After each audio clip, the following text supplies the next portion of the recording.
right, guys. So here we go. We got Coach Anthony from the O-Town. What's going on, Anthony?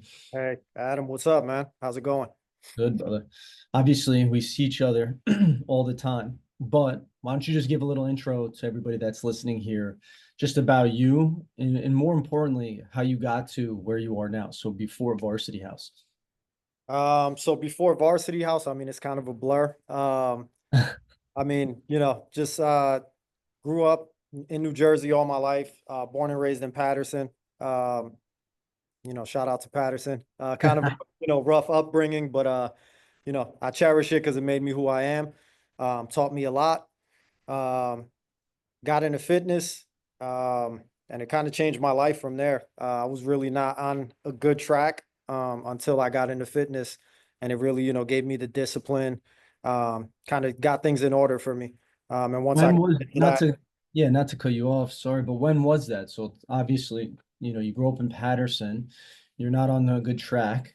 But then at what age were you like, hey, this fitness thing is really going to course correct my life? yeah, of course. So I always kind of had an affinity for fitness. Like growing up, you kind of look as a man, you look to as a boy, you look to other men around you. So I would see like my father working out, my uncle.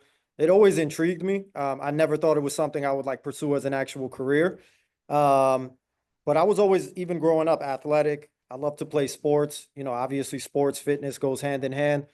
Um, Decided obviously I was going to do something with my life because I wasn't just going to hang out. And yeah, I was pretty much going for graphic design. And I just was like, yeah, I was like 3 months into school. I was like, this is not for me at all. Right, I right. cannot sit behind a computer for 8 to 10 hours a day. I'm going to go crazy. And then, yeah, kind of from there, just kind of sat down and thought that like, hey, I need to kind of course correct because I hate wasting time. And from there, it just led me to fitness. So. Sure.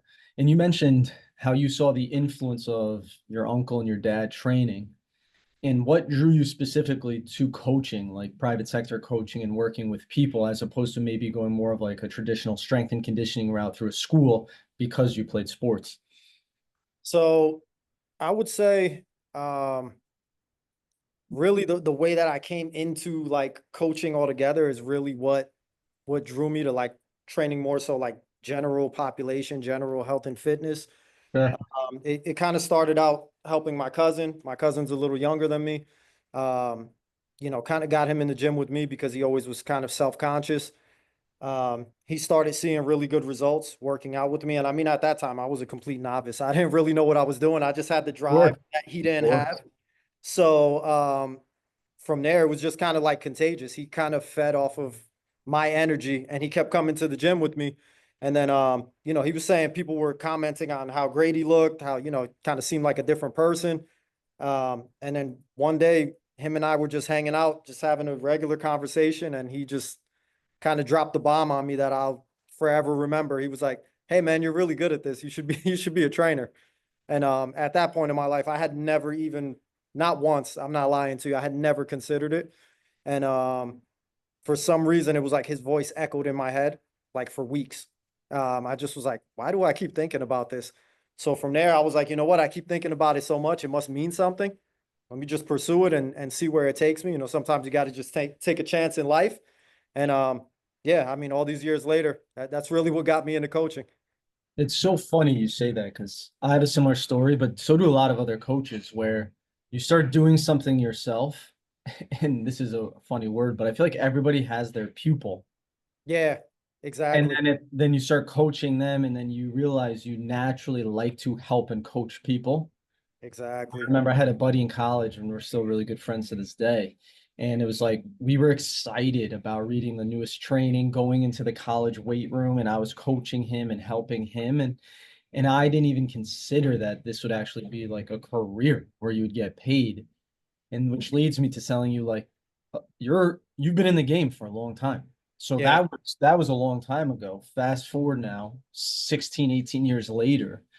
And if I was to pinpoint, I'd say going from like, hey, dude, I think I like working out to actually having a long-term career, what does it take to have so much career longevity in an industry where the turnover is legitimately probably one of the highest in any vertical? Yeah, definitely. I mean, I agree with that entire sentiment. I just read something the other day that said like the most coaches don't last past 2 years in this industry. Yes. So I mean that is like a crazy statistic because other industries there's a lot more longevity, right? So I would say yeah, being in the industry so long, which again, even when I started, I couldn't foresee being in it this long. As I grew in the industry and realized how much of a passion it was, obviously, that brought me to present day. I would say number one is persistence. A lot of times, I mean, speaking for myself and a lot of other coaches I've spoken to, the first job you kind of get in this industry, most people would say it's kind of a nightmare situation. Most people have horror stories of like, hey, this was the first gym I worked at. I hated it. Right, right. That was very true for me. So I would say persistence, just to kind of see it through. Your passion has to outweigh everything else that's going on around you. Um, I would say from there, knowing your worth. I think, starting out is like, again, you just start out in a gym, nobody knows who you are, right? Um, I guess that could feel kind of like degrading in a way. It's like, hey, nobody knows me. I have no clients. I'm just like Right. a new guy, right? So I would say knowing your worth, knowing that you actually bring something to the table, knowing that you are capable of helping people. I would say that's definitely a big thing. I feel like a lot of newer trainers do not value themselves in that way. They're just like, oh, I'm here. I'm trying to get better. But it's like, no, if you really have that confidence that, hey, I'm here, I can help people. I think people naturally gravitate towards you. And I would say another thing is knowing how to navigate, tough times and situations. Um, there's a lot that goes on when you're first in this industry. Of You're not course. making the Yeah. money you want to make. You probably don't have the roster of clients that you want to have. And I think with a lot of people, it's human nature that self-doubt can creep in. So I believe just, knowing how to navigate those times, because we all go through them. And it's like, hey, you'll sit down and think like, hey, is this really for me? Um, but again, if you have all those things, I think that persistence and knowing your worth, that leads to you being able to navigate through those kind of awkward and tough situations. Sure. And it's no surprise that all three of those things that you said have nothing to do with like the skill set of being a coach. It was the character of an individual to outlast the situation. Exactly. And I could easily say that those three things that you just stated, that's true of you. That's true of you, and that's carried over into some of the things we're going to talk about. But so that's the character side. It's like, hey, if you want to last in this industry, you got to have these three character sets. But that is arguably right, 50, 60%. Then Yeah. there's the actual coaching that keeps you employed, if you will. Yeah, So if of I were to course. say, what are the three top skill sets a coach should have to have such a long career trajectory, if you will?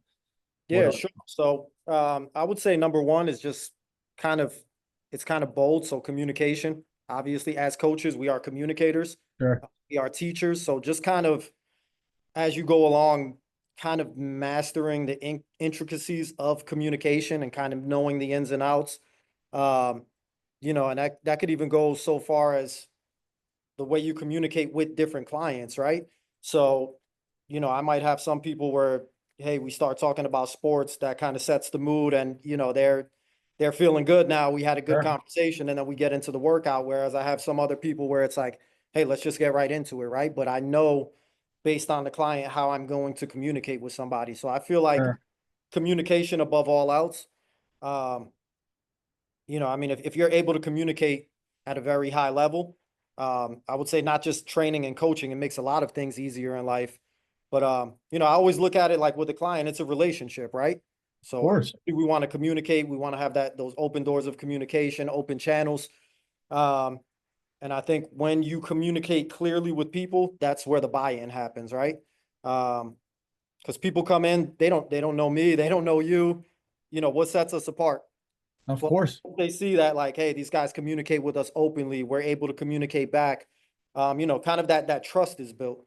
And then, like sure, I said, that's when people buy in. Um, I would say number two, especially for the industry of coaching, is always be learning. Um, I always tell myself when I feel like I know it all, that's the day I'll just stop coaching. right. So I, That, I love the feeling of thinking, hey, I've been in this industry for so long and I still have so much more to learn. That's like a driving force for me. It's like, man, I can learn from reading books. I can learn from, people that I work with. I can learn from other coaches. Pretty much, with social media, I can learn from coaches around the world. Uh, Sure. but just always like remaining a student. Um, I feel like a lot of coaches, back to what we said about a lot of turnover in the industry. I feel like people don't take that learning aspect very seriously. Uh, Right. and that's one thing I'm thankful for with our company is that we do, put top priority on learning. Because again, if you just stay stagnant, right, what's really the point? If you're not growing, you're dying, as the saying goes. Um, and then I would also say, back to the character thing, is having a high moral standard for yourself, right? Because like with this industry, there's no like governing body or anything, right? There's really Right. like There's no union. exactly. There you go. So I think we all have to hold ourselves to this higher moral standard and like this code of conduct. And I think that that takes you very far in the industry when people, see that like, it's like we want people to look at us as a professional. So the first way that we start is by carrying ourselves as a professional. Right.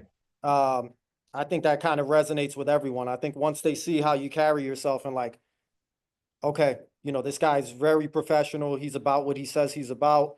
Um, I think people really appreciate that. I believe when someone calls you coach, that title is earned. Yeah. It's not given. I don't want to just tell people, hey, like I'm Coach Anthony. That's what you address me as. It's just, hey, I'm Anthony. And then, again, people, I earn their trust. I earn their respect. They see I'm here to help them. And then it's all of a sudden like, yeah, this guy's my coach, and that kind of relationship, it's a special thing. But like I said, that standard needs to be held, in check at all times. Yeah, those are three great points. I think too, looking at somebody like you, and I don't want to air out Anthony's laundry here, but being one of the older people in the company, Yeah, having tenure is what allows you to develop those things to gain that respect more. Right? agree. Like you're a married man, wanting to have a family, live on your own, you have a leader in a company. It's like those things are earned through lots of experience and time.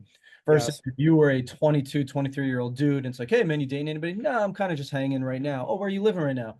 Oh, I'm still actually living with my parents. I'm 21. Not that those things are bad, exactly. but to stay in the game long enough to gain those things is what also garners the respect of the clients and the people that you're training. Yeah, I agree with all those points.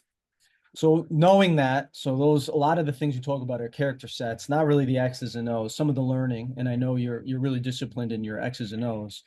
But what are some red flags that you see in the private sector or maybe from other coaches where hey, your time is near because you don't have the things necessary to have a long, successful career in the industry?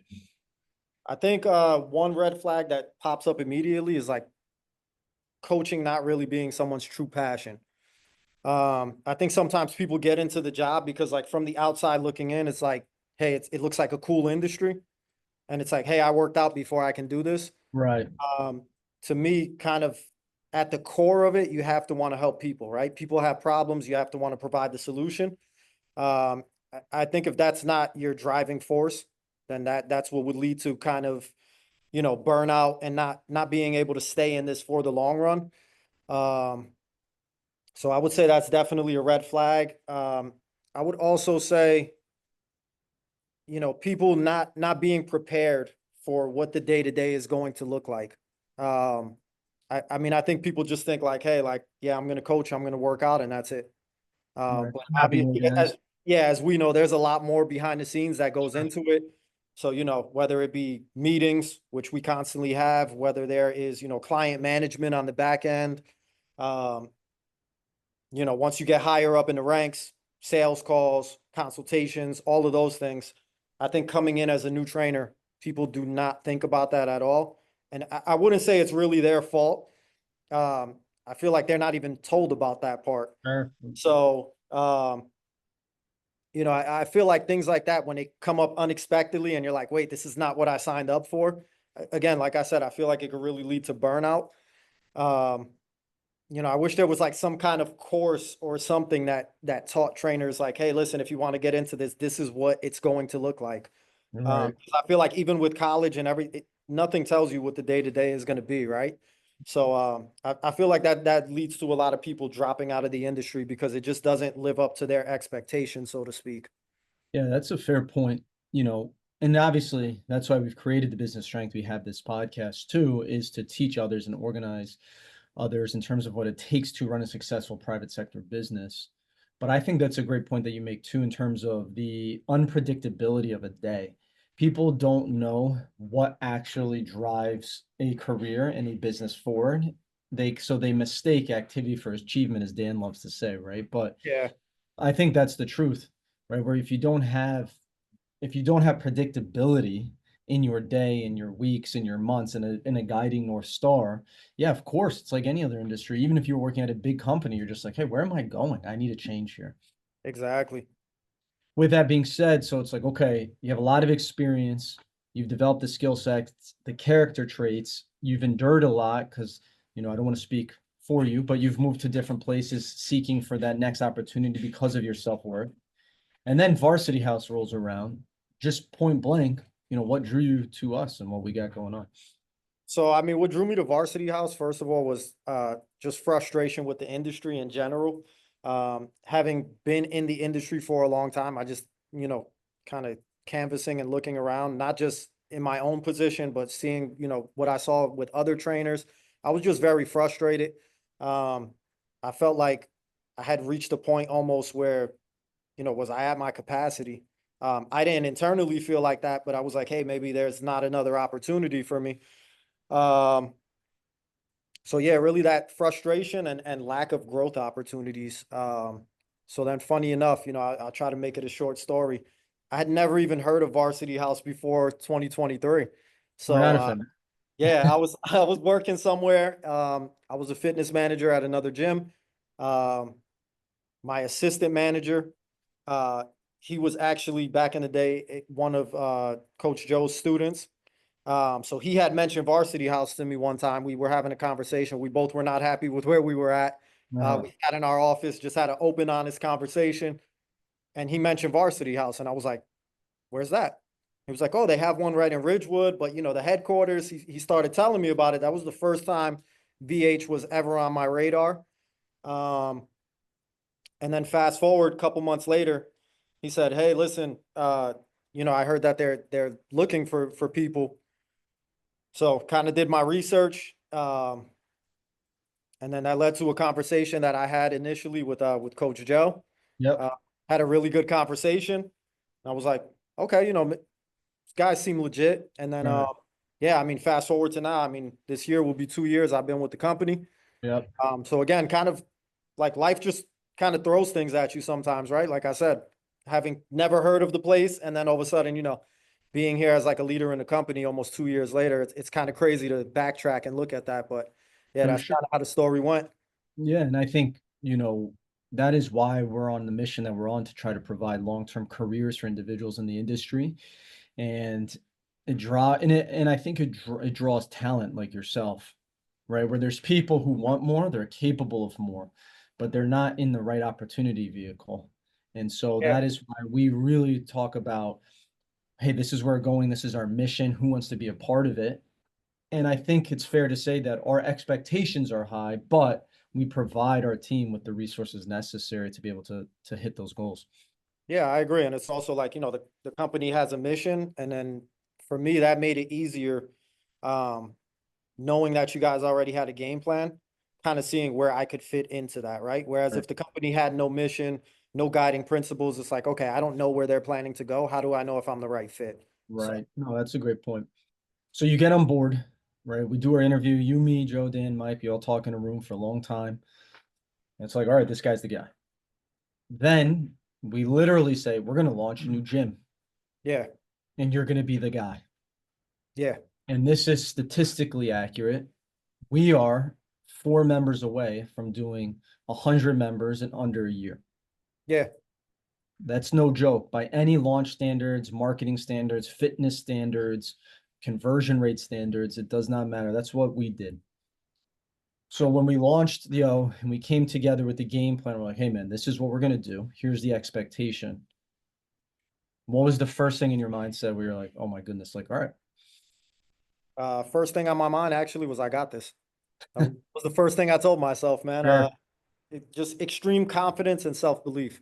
Um, Only because if I don't have that confidence or that self-belief in myself, first of all, then others around me are not going to have that.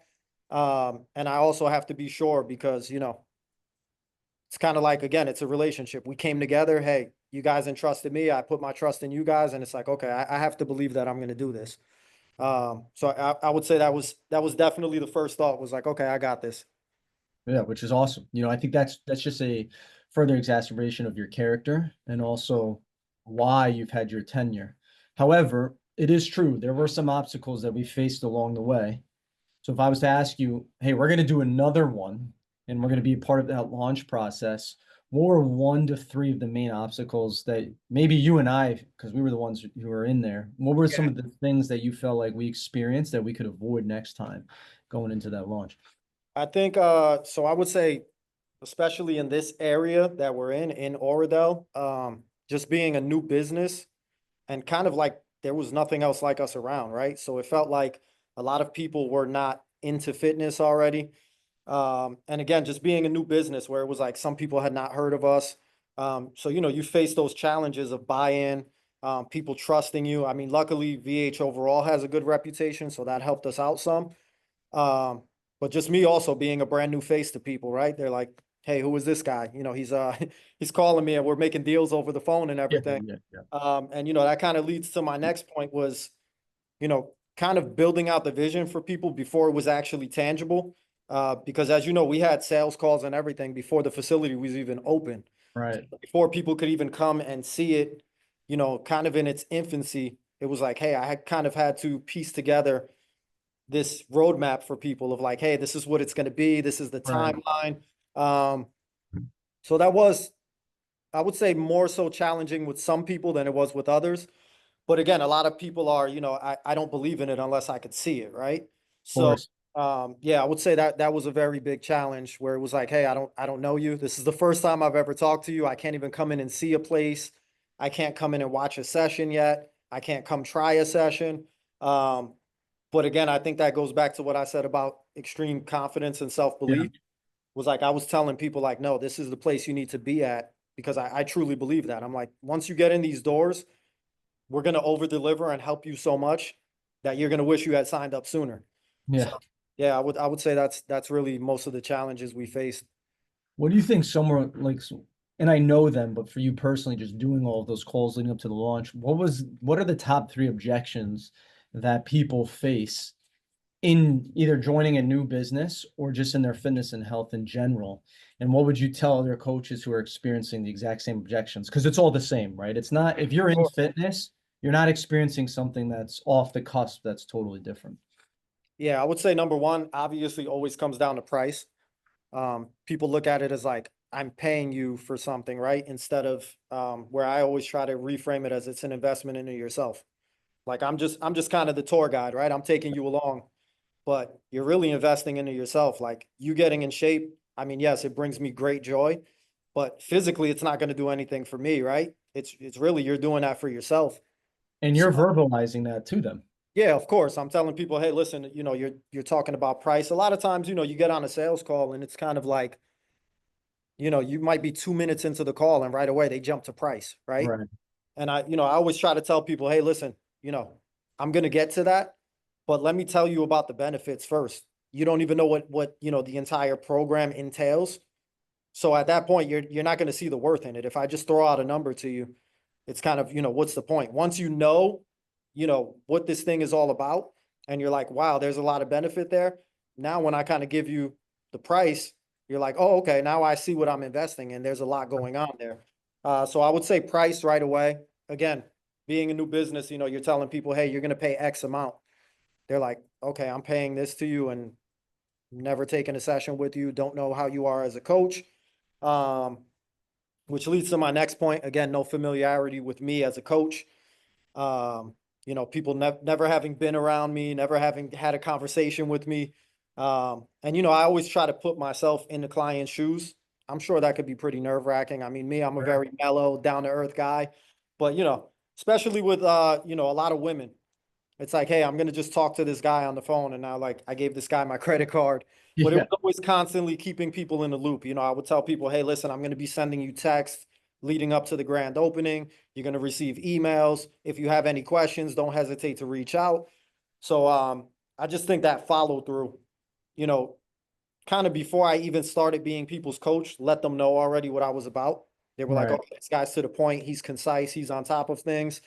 Um, and then also, like I said before, I think just coming to an area where there was really no training facility, nothing fitness related here, was kind of like we had to break through a lot of barriers, right? Because now you're dealing with a population who's sedentary for the most part. right. I think breaking through that and it's like, hey, listen, yeah, you've been sedentary all these years. We're here to help you change that. And getting people to buy in, like, yes, this is something you should do. This is something you should invest in. It's going to benefit you. It's going to benefit your family and your loved ones. Um, but now I think obviously, people coming in, the buy-in is there. We're almost a year later. I believe we have people who have really bought into what we offer. Fun. And I believe now that we are like a staple in the community, which is Sure. a testament to, all the hard work that we've all put in. Definitely. And that's on the client side. There's a lot of people that listen to this podcast that are opening multiple locations. And so that's from them, like B2C, like to the consumer. Yeah, For of course. us internally, two things right off the top of my mind come to some things that we experience as a business. Yeah. So in your mind, what are one to two things that were hard for us or maybe mistakes that we made in the launch that we could fix or course correct for the next launch? I would say, that's tough because I mean we did face I would say having everything in order as far as um like on the back end. So like with billing and all of that, because I know you remember we went through that Yeah. situation. That's the first one Like, that yeah, pops up in my exactly. So like that billing kind of hit on the wrong day, and it was like, hey, listen, this is like, this is a situation right now, head. sound the alarm, and everybody had to come together. And I mean, luckily, we had the team and, we have the veterans, myself included, yourself Yeah. included, where like we can come together and figure that out. And Yep. in a day, kind of, smooth that Course over, correct. Yep. which, I believe where if we were people who were newer to the industry, we would have kind of lost it. Oh yeah. Been like, man, we're going off the rails. This is crazy. That's a huge mistake. You're dealing with people's money who don't even know. Exactly. Yeah, because at that point, I'm thinking about, okay, how many members are we going to lose, right? Because we're Yeah. now, people are kind of turned off. They're like, Yeah. okay, this guy's made a mistake. No matter whose mistake it was, it's just like, we all got to wear it at that point. Yep. So, yeah, that was a big thing. So I would always say, on the back end, making sure everything is in order, even if you think it is, double, triple checking it. Um, from there, I would say I think that was the only like big issue that we faced. I think everything else went pretty smoothly. And again, that won't always be the case for everyone, but yeah, I think also that delivering a great experience, like, we had those kind of like that trial training, Yeah. so to speak, before we opened up. And I think doing that and executing on that, and it was kind of all hands on deck. We were all here with everyone. I think that was paramount to our success to this present day. I think people coming in, getting to know us, there was kind of no pressure. It's like, hey, listen, this is complimentary. Um, and they were just coming in and getting to know our personalities, our training style, really getting a feel for what VH was all about and what we were going to bring. And I think executing on that was perfect because again, we have people who now a year later are still with us from that time. So Yeah, I agree. There's one more that came to my head, which isn't as big as a deal, but from an operation standpoint was I think that we bulk did the goal setting assessments and sessions, whereas we could have either spaced them out a little bit more. yeah, 'Cause I remember there was a week where you and I think did 40. yeah, we had about 39 or 40 in a week. So knowing that that was the case, that we were going to do that with every single person, Yeah, maybe figuring out a way, and truth be told, I don't have an exact answer for that right now, but I think just spacing that out a little bit more to give each person a little bit more time and attention, right? If hey, yeah, we sold 60 people, 70 people very quickly, but maybe just spacing it out and like placing them as sessions to give them each individual more time so that the trust factor was a little bit higher. of Because course. what we were doing, and this is hilarious, but like Anthony and I were doing like 15-minute, 20-minute clips Where literally, like, hey man, you're gonna take these 7 people today, I'll take these 5 people. And then it was like Yeah, every day, as opposed to just like, hey, this is a long day or a couple long weeks, but each person gets their 30 to 40 minute time slot. I agree. I think, just to put a positive spin on that, I think that was just the two of us being over ambitious, Of course. which I believe we'll both wear that proudly, but Sure, yeah, sure, I sure. think that's all we could chalk that up to. But yeah, I agree there. If you were to launch, if you were maybe didn't have the capacity or the time, I would say space it out to somebody who's looking to Of course. sell and then do their goal setting session. Yeah, agreed. So we sell, right? We're almost at 100 members in real time. Literally, we could both Mhm. pull up the scorecard, which we're looking at. What was the key for you personally? I know we touched upon in terms of, internal, external, but what was the key for you to selling so many memberships as it started? And what would you advise another coach who's put in the same position that you are? So I would say, kind of three things I could touch on that I really feel like sum that up. Um, I would say just believing that like all my prior experience before I came on board to VH, actually meant something, right? Because I feel like all my prior experience led me to this point, right? If Sure. I take some of those experiences out of the equation, then I'm not who I am today. So I feel like just being in the industry for a long time, being a veteran, having seen a lot happen, having to navigate those kind of tough situations, dealing with a lot, learning how to deal with different types of personalities, not just clients, but other coaches. Uh, Mhm. I feel like it all led me to this point. So like I feel like I went through all of that. Now this is a culmination, right? So I think that was definitely the top thing. I That would was the foundation. yeah, it definitely was. It was a big part of it. Um, I would say also like preparation, just being prepared, right? So you go through all these phases. So it's like, okay, come on board, being prepared to, learn more about the company, kind of ingratiate myself. Um, then it goes to pre-sale and it's like, okay, this is a whole different beast, right? This is a whole different animal, but it's like being prepared for that. Um, countless sales calls. Okay, cool. Let me know this information like the back of my hand, right? I don't want people to feel like I'm here reading off a script or reading off a paper. They ask me a question, I have the answer for them. I feel like that instills confidence. And then also just being authentically yourself. I feel like I was just myself from day one. And I feel like when you are authentic and true to self, you never have to, try to be in character at another point. I'd never want someone to meet me one day and be like, oh, Anthony was a great guy. And then, they catch me on an off day. And then it's like, hey, like what happened? He's not the same guy I talked to last Yeah. time. So I would say that's really just like that right there is like the secret sauce. Like just be unapologetically you. And then the right people will gravitate towards you, right? So I've again, like I said, just been true to myself since day one. And obviously I'm happy to say that. I mean, we have a lot of clients here who love me, Yep. have nothing but praise for me, which I mean I'm Sure. beyond grateful for, but I think it's due to that. I think they feel like I really know Anthony as a person, as opposed to, hey, this guy's just putting on a hat. Like, he's here as a coach and then, he's someone completely different when we're not around. No, that's a great point. And if I was to say a 3B to what you just said of being yourself, that's also managing expectation. Yeah, You're getting a ton of yes confirmations, if you will, meaning, okay, this is who he is on the phone. I believe that. Okay, I came in and did my goal setting session. That's also true. Okay, I came in, I'm training with him. Yeah, that's also true. It's the same. So the expectation from start to yes, finish was yeah, consistent. And we've talked a lot about that in terms of the marketing. I don't want to say anything, but Anthony and I have a lot of cool things for the O coming up in the next quarter. But if you're marketing one thing, and then the goal setting session's a little different than that, and then the training's a little different than that, in my mind, even as a consumer, I'm like, what are we doing here?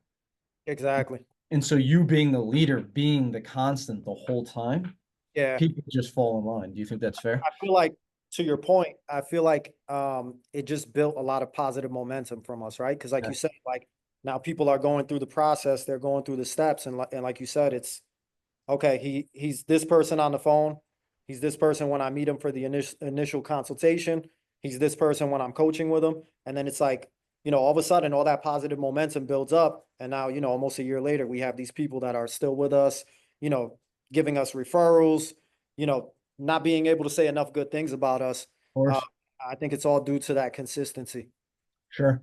This is so silly and it's one tangent, but it's like in the dating world. Like you date this, you see this woman on a dating app, you're like, wow, she's really pretty. You talk to her, you're like, cool. The first date goes really well. 6 months in, you're like, oh my gosh, she's bat crap crazy. You Yeah, know, yeah, of course. but the reality is like that happens all the time. Yeah, it does. So this is something that a lot of people don't talk about. And I think you and I had a lot of candid conversations about, okay, so we have a very successful launch. You're being very consistent, but now your schedule and your capacity change a lot as you transition into full-time coaching and still selling to get to our membership goal. What was the hardest part of managing that transition? I think it really just came down to time management, right? Luckily, I mean, I have the type of personality and skill set where like I manage my time very wisely. Yeah, Um, because, I believe as many of us do, like we don't have all the time that we think we do. right. So why not value it and manage it properly? So I think that was a big part of it was like, hey, listen, you got to be, very structured with your time. Because if not, things are going to slip through the cracks. You're going to overload yourself in a day when you really shouldn't. Sure. Um, I would say another thing is knowing when to press the gas and when to press the brakes. Um, you know, Explain that. Explain that one. That's a because good one. sometimes it's like it's a sprint and other times it's a jog, right? So for pre-sale, it's like, hey, I got all these calls. I might have 20, 30 calls in a day, right? Or like you said, even with the consultations, we loaded up that first week, right? But it was like we knew that wasn't for the long haul, right? So that was pressing the gas. Hey, let's get this done. Um, whereas now when it comes to consultations, obviously we don't have as many coming in. It's like, okay, we could press the brakes in that aspect for a little bit. Um, and I feel like a lot of people just they want to go, go, go, go, go, right? But eventually, like you run out of gas. Sure. I always kind of equate it to like if you're on a road trip and you're driving to another state, you might be on the freeway or something. You're not going 100 the whole time, right? You Mhm. might see like, hey, there's no cops around. I'm going to gun it for a little bit and go. But then, once you see people slowing down, you tend to slow down too. So I just feel like, navigating it that way, like it's a journey and knowing when to do that is really important. And I would also say uh, being very routine. So I feel like my routine leads to me being able to, like you said, be very consistent. Um, because it's not like I have to think so much. I know, hey, I'm doing this today, I'm doing this later on. And just being very structured, it just takes all the guessing out of it for me. So I think that was a big aspect was like, hey, just getting used to coaching and selling combined. Um, and just figuring out what that routine was going to look like for myself and where I felt like I was going to feel most comfortable and then, obviously work most optimally. Sure. So a quick drill. Let's say I'm a young coach, or not even a young coach, but let's say I'm a coach in a similar position as you. So I'm a facility leader, and I'm telling you, hey, I'm super overwhelmed. I have to do X, Y, and Z. I'm kind of all over the place, and you're literally consulting me. What are you looking at my schedule, with my work, with my time? Like you're consulting me, so I'm coming to you to him, and this is what I have. I need help. Help course correct me in these 2 to 3 steps. Sure. So I would say number one, organization. And that obviously encompasses time management, like we just spoke of. Um, so some people are good with that, some people are not so good. So what I found is like you literally have to sit down with somebody and tell them like, hey, like sit down with me and let's map out your day. Um, some people can just go day to day. Other people are like, you have to get very, you know, down to the nitty gritty with them and like, hey, listen, let's map it out to the hour. Like, what time do you wake up? What time are you getting into the facility? What times are you coaching? Where are your meetings? Okay, where are the gaps in between? What are you doing in those gaps? Sometimes you need to even ask people, hey, when are you eating lunch? Like, what's your workout time? I feel like if you come into it and you're not organized, or at least have some sense of organization to begin with, it's going to be very difficult Sure. because after the pre-sale, all of a sudden you have all these clients, you have all these questions. You're basically leading a community. At that point, it's going to not to say it's impossible, it's going to become very hard to get organized, dealing with all that. So I would say, being organized before all that sets in. So then you can just kind of plug and play where you need to. Another thing is being self-sufficient. obviously in this position that I'm in, a lot of times I am by myself. Mm-hmm. Uh, Most people do not work good like that. A lot of people, they Sure. need someone micromanaging them. Yep. Um, so I would say, yeah, if you're not self-sufficient, it's going to kind of be hard. A lot of times you're by yourself. Obviously you could easily slack off and just say like, hey, I'm not going to do this. No one's Mhm. watching me. I'm good.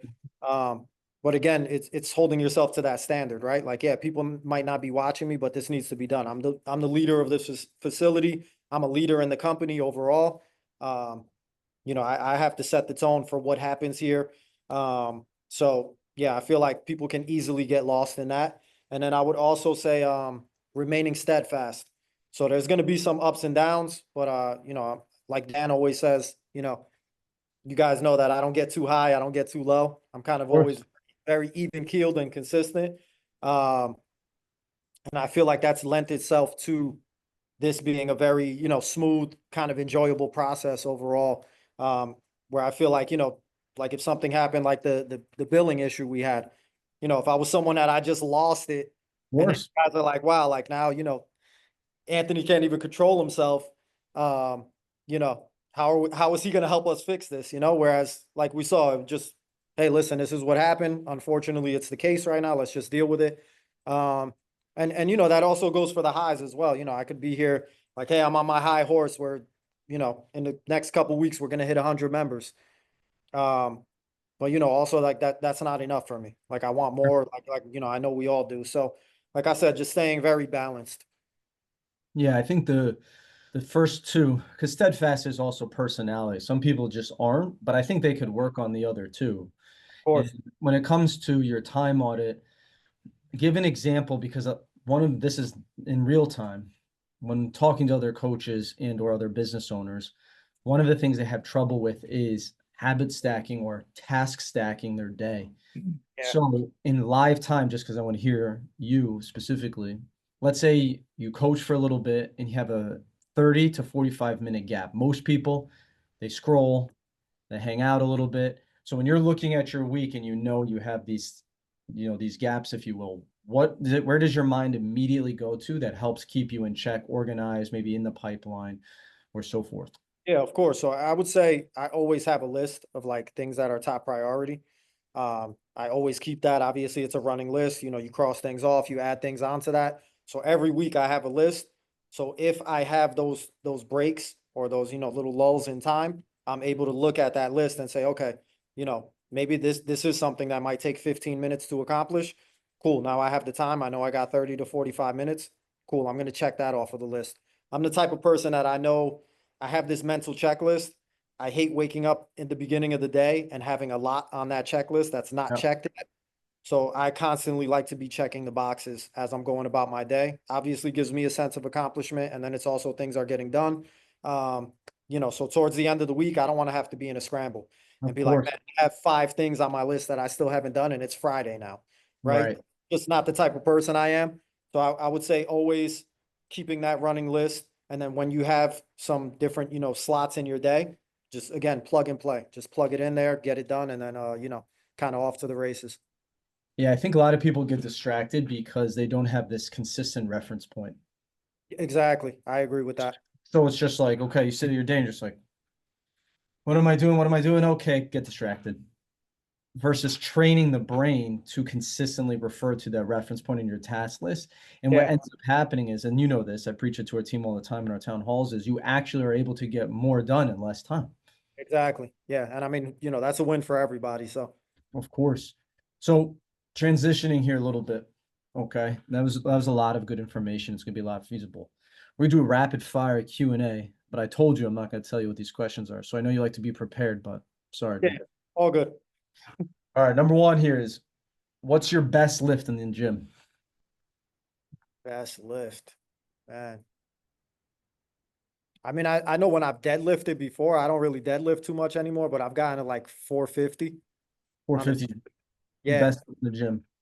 yeah. But I would say best is always subjective. Sure.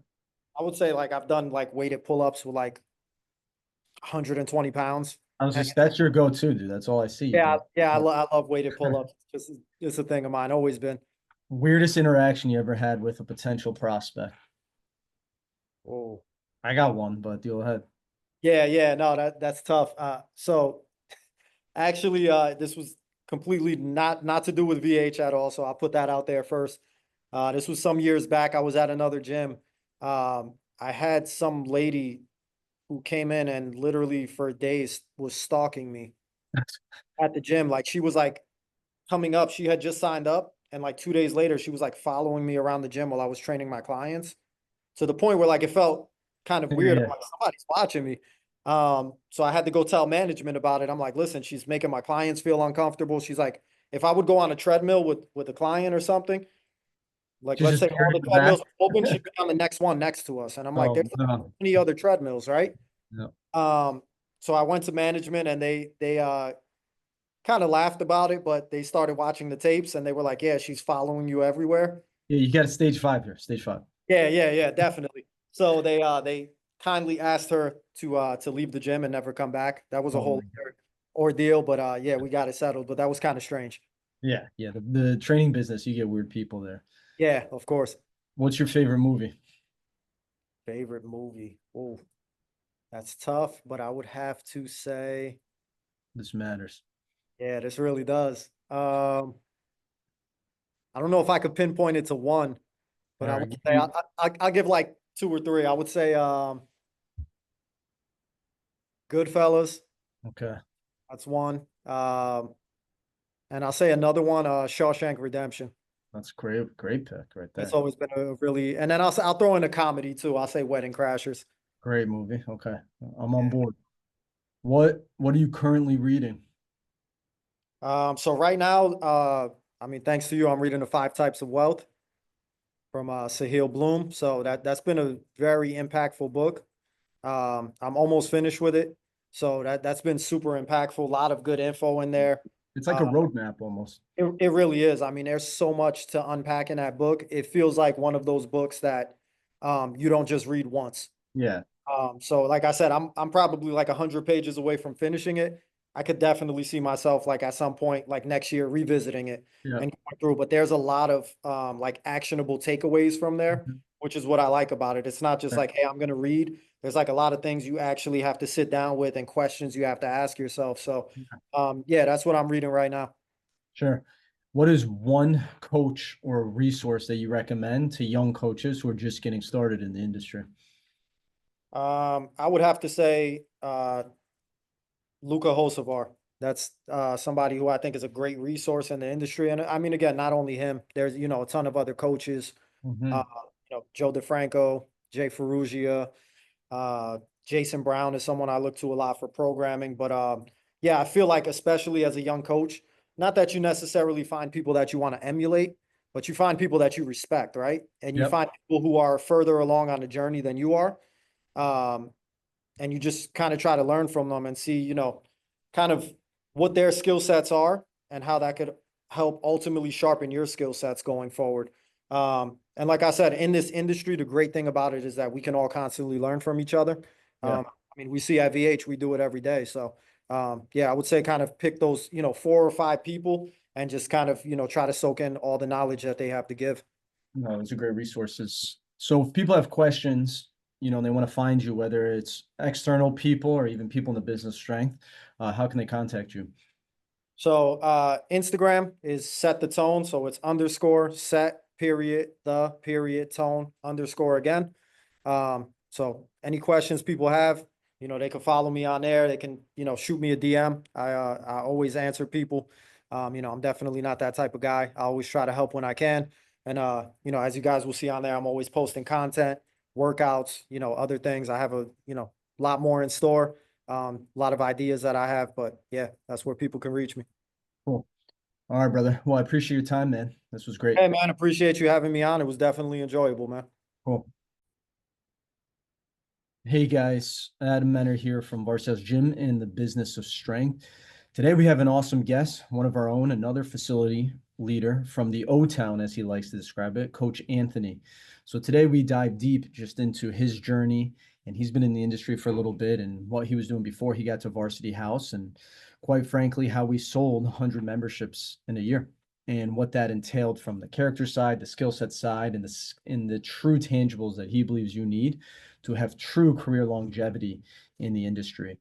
But before we get into that episode, we have a really cool announcement. We are hosting our seminar, Weightroom Wealth, on Friday and Saturday, May 9th and 10th. The first day will be at the Nyack Hotel. The second day will be here at Varsity House Gym, Orangeburg, which is our headquarters. And we have a really cool guest, someone that's very big in the industry, someone that's special, and someone that falls in line with what the theme of the event is, which is Weightroom Wealth, building wealth through your marketing, your leadership, your finance, and truly how to improve your financial position through private sector fitness and strength and conditioning. So we're super excited, but let's get right to the episode.